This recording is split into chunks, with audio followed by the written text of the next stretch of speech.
Morning first year civics students. ఈరోజు మన topic రాజ్యం సమాజం మధ్య గల భేదం తెలపండి. రాజ్యము సమాజము మధ్య గల భేదం తెలపండి. రాజ్యాన్ని ఇంగ్లీష్లో ఏమన్నామండి? స్టేట్.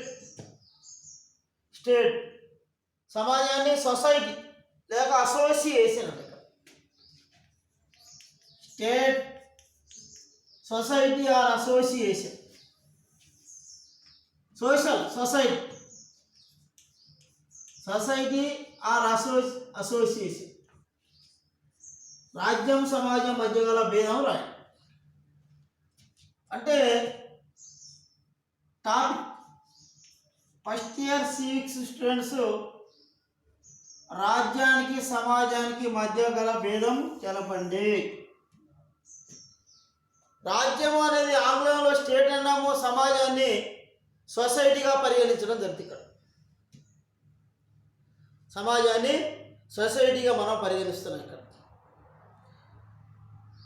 సమాజము సొసైటీగా పరిగణిస్తుంది. రాజ్యం అనేది రాజకీయ సంస్థ. రాజ్యము రాజకీయ సంస్థ, రాజకీయ సంస్థ. సమాజము ఒక సాంఘిక సంస్థ, ఒక సామాజిక సంస్థ. సమాజము ఒక సామాజికమైనటువంటి సంస్థ. State is the political system, society is the social system. రాజ్యము రాజకీయ సంస్థ అయితే సమాజము ఒక సామాజిక పరమైన సంస్థగా మనం పిలవచ్చు. కాదు అన్న విషయం. తర్వాత ఈ రాజ్యం అనేది రాజ్యానికి దండనాధికారం. The state is the powerful punishment. The state is the powerful punishment. The society there is the powerful punishment. రాజ్యానికి దండనాధికారం కలది. దండనాధికారం ఉంది ఇక్కడ. The powerful punishment. The society there is no punishment. సమాజానికి దండనాధికారం లేదు. దండనాధికారము లేదు సమాజానికి. నెక్స్ట్ సమాజము రాజ్యము. రాజ్యము స్వాభావికంగా శాశ్వతమైనది కావచ్చును కాకపోవచ్చు. ఇక్కడ రాజ్యము శాశ్వతమైనది కావచ్చును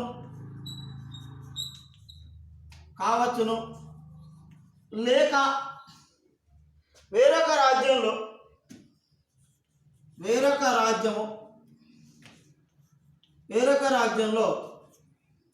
కలవచ్చు. ఇక్కడ కలవడానికి అవకాశం ఉంది ఇక్కడ. కానీ సమాజాలు శాశ్వతమైనగా మనం చెప్పవచ్చు కదా. సమాజము శాశ్వతమైనది. సమాజము శాశ్వతమైనది.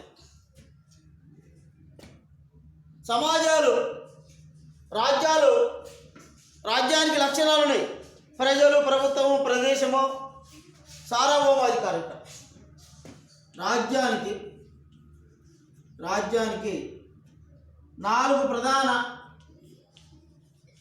లక్షణాలు కలవు. ఒకటి ప్రజలు, 2 ప్రదేశము, 3 ప్రభుత్వము,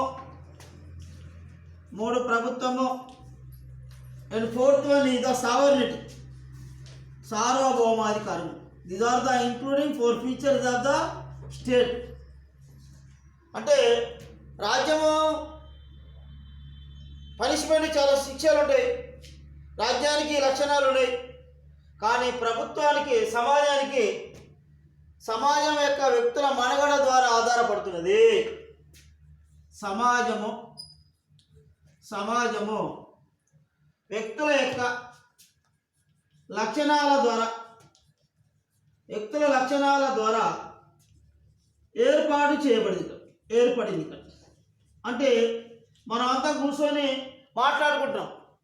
దీనికి దండనాధికారం లేదు సమాజానికి. ఉదాహరణకు అబద్ధం ఆడితే దాన్ని అబద్ధం ఆడినట్టుగా కోర్టులో చట్టంలో చెప్పలేం, నా ధర్మం నా కర్మం అని. అప్పుడు ఏం చేయాలి? పెద్ద మనుషులు ఎవరైనా ఉండి, మీలాంటి వాళ్ళు ఉండి, తప్పు జరిగిందమ్మా, తప్పు అయింది అని ఒప్పుకోరా, లేకుంటే దెబ్బలు పడతాయని దెబ్బలు కొడుతుంటే, ఆ దెబ్బలు కొట్టేది ఎవరంటే సమాజం. The society the punishment, the society publics or persons. The punishment ఈ ద స్టేట్. అంటే రాజ్యం అన్నంత గట్టిగా సమాజం లేదు, కానీ సమాజం వ్యక్తుల కలయిక ద్వారా ఏర్పడింది. రాజ్యం అనేది ఒక వ్యవస్థీకృతమైంది. ఇక్కడ the state is organised sector. రాజ్యము వ్యవస్థీకృతమైంది, ఆర్గనైజ్డ్ సెక్టర్. సమాజాలు అవ్యవస్థీకృతమైనవి. అంటే రాజ్యం లక్షణాలు ప్రజలు, ప్రభుత్వం, ప్రదేశం, సార్వభౌమాధికారం.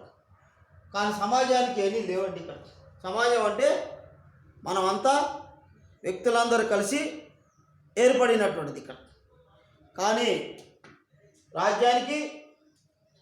రాజ్యం మీద ఎవరైనా దండయాత్ర జరిగినట్లయితే సావర్ణిటి అధికారం ఉంది ఇక్కడ, సార్వభౌమాధికారం. రాజ్యం వ్యవస్థీకృతమైనది. రాజ్యం అంతా కలిసికట్టుగా దానికి హద్దులన్నీ నిర్ణయించబడి ఇక్కడ. సమాజము వ్యవస్థీకృతం కాదు. ఇక్కడ ఎక్కడ పడితే అక్కడ ఉంటుంది, ఇష్టం వచ్చినట్టుగా, గజిబిజిగా, అన్ఆర్గనైజ్డ్. నా సొసైటీ ఇది అన్ఆర్గనైజ్డ్. ఇక్కడ ఉండొచ్చు, అయిపోయారు, ఇక్కడి నుంచి వెళ్ళిపోయి వేరే కాడ ఉండొచ్చు. కానీ రాజ్యానికి అట్ట కాదు. ఇక్కడ రాజ్యం అంటే మానవుల యొక్క సమిష్టి జీవనం యొక్క కలయికే సమాజం అంటాము. మానవుల యొక్క సమిష్టి జీవనాన్ని గడపడం. We are also collective life living. సమిష్టి జీవనాన్ని గడపడం. ఉదాహరణకి మీకు ఆకలి అయితే ఏం కావాలి? ఆకలి అయితే ఏం కావాలి? అన్నం కావాలంటే ఊరికే వచ్చిందండి, రాలే. అంటే భూమిని దున్నాలి, పంటలు పండాలి, ప్రాజెక్టులు కట్టాలి, ఇంజనీర్లు కావాలి, నైపుణ్యం గల శ్రామికులు కావాలి, నాటు వేయాలి, వర్షం అనుకూలించబడితే, కోత కోయడానికి మిషన్లు ఉంటే అవన్నీ తీసుకుపోయి రవాణా సదుపాయాలు చేస్తే, ఆంచి తీసుకుపోయి కాంటాలో దొరికితే మిల్లు తీసుకుపోయి మిల్లులో పడేస్తే, అప్పుడు మిల్లు పోయి బియ్యం అయితే ఆ బియ్యం తీసుకొచ్చి మళ్ళీ కట్టెలు కానీ పిడికలో లేకుంటే గ్యాస్ పెట్టి వండితే అన్నం అన్నమేనా. మళ్ళీ కూర తయారు చేయాలి, మళ్ళీ కూరగాయలు పండించాలి. అవి కూరగాయలకి రోగం వస్తుందంటే మళ్ళీ వాళ్ళకి శాస్త్రవేత్తలు కావాలి. ఆయన తీసుకొచ్చి మళ్ళీ కారం, ఒక ఆయన కారం పండియాలి, ఒక ఆయన మిరపకాయలు, ఒక ఆయన ఎల్లిపాయలు, ఒక ఆయన అల్లం, ఒక ఆయన కత్తిపీట, ఇవన్నీ తయారు చేయాలి. అంటే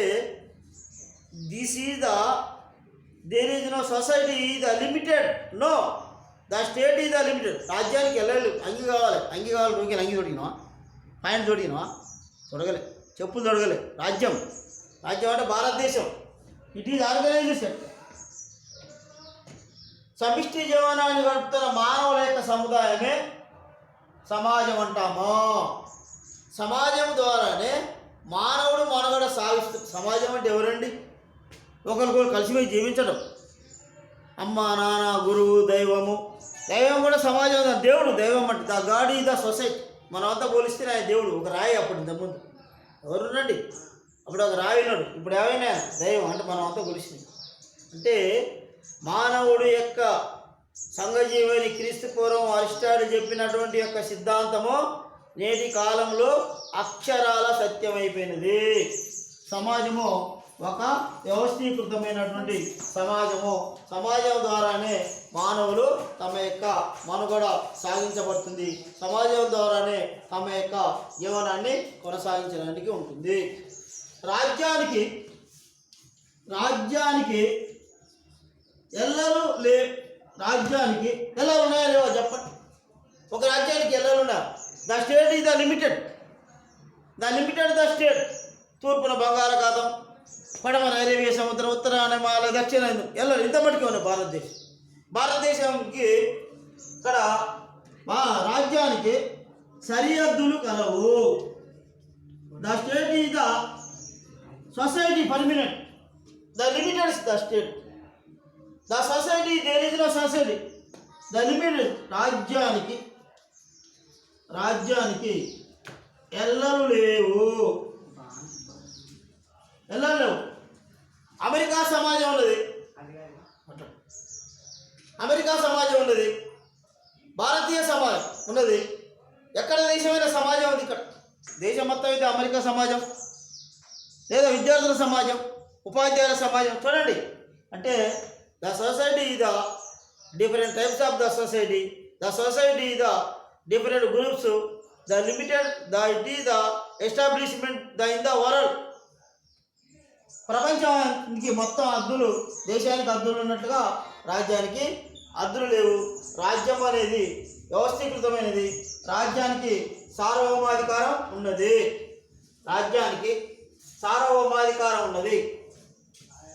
రాజ్యమునకు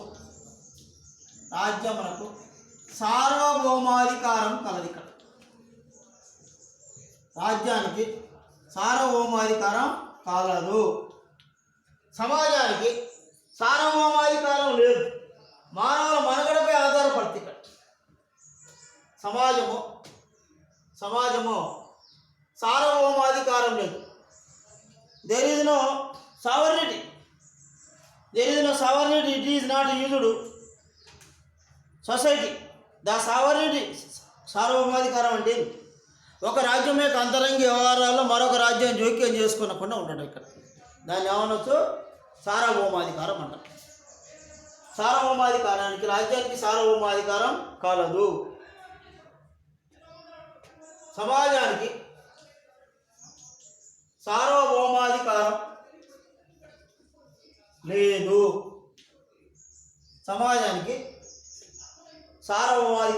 లేదు.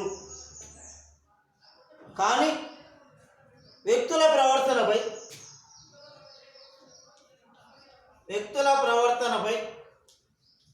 ఆధారపడినది.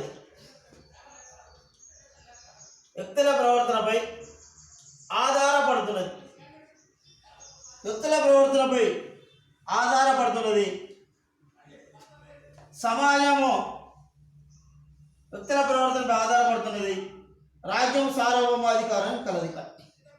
నెక్స్ట్, రాజ్యము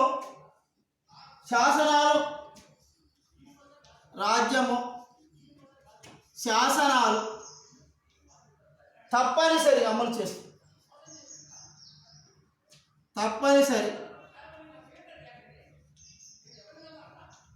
చేస్తుంది. ఇక్కడ సమాజం నియమాలు ఐచ్ఛికమైనవి. ఇక్కడ సమాజం యొక్క నియమాలు ఐచ్ఛికమైనవి. అంటే it is the rules and regulations is voluntary, the principles voluntary.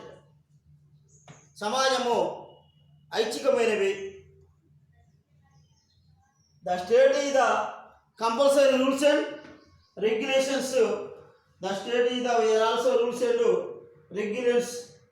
తప్పనిసరిగా రాజ్యం యొక్క లక్షణాలను ఏర్పడినది.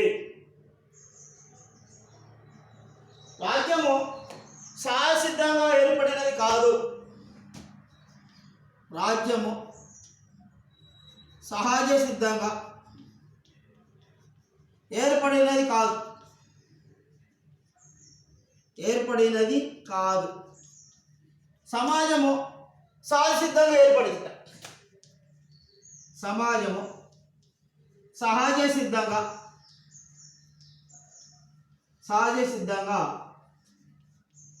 ఏర్పడినది. సమాజము సహజ సిద్ధంగా ఏర్పడినదిగా మనం పేర్కొనవచ్చును.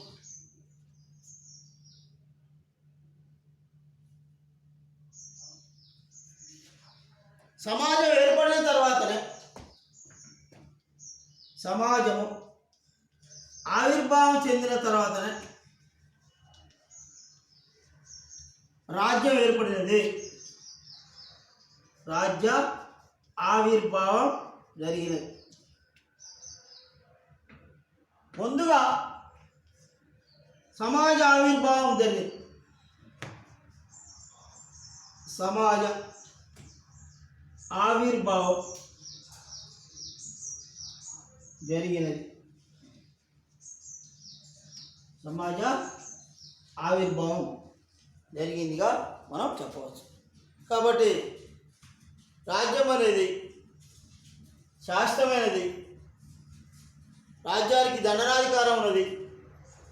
రాజ్యానికి సార్వభౌమాధికారం ఉన్నది. రాజ్యానికి శాసనాలు ఉన్నాయి. సమాజానికి శాసనాలు లేవు. రాజ్య నియమాలు శిక్షించబడతారు. కానీ సమాజం అనేది మానవుల యొక్క మనుగడపై ఆధారపడి ఉంటుందిగా మనం చెప్పవచ్చును.